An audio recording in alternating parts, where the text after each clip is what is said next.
ZTE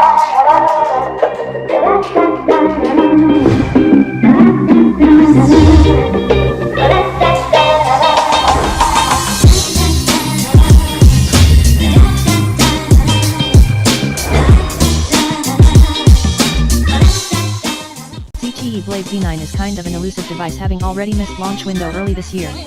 The budget-friendly Android smartphone was supposed to be unveiled in January at Consumer Electronics Show, CES, 2018, but for some reason, ZTE has decided to delay the announcement.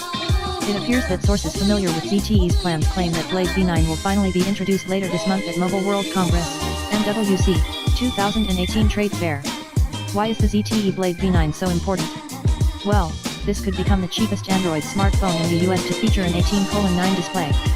Since ZTE inadvertently listed the Blade V9 on its website, we know quite a bit about its hardware. The most important thing is that the Blade V9 comes with Android 8.0 RE right out of the box. Also, the smartphone sports a large 5.7-inch display with 1080 x 2160 pixels resolution and 18:9 aspect ratio.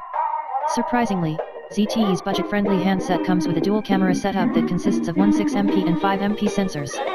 There's also a secondary 13-megapixel front-facing camera for selfie lovers, as well as a rear-mounted fingerprint sensor. Hardware-wise, the Blade V9 isn't that impressive considering it packs a Qualcomm Snapdragon 450 processor.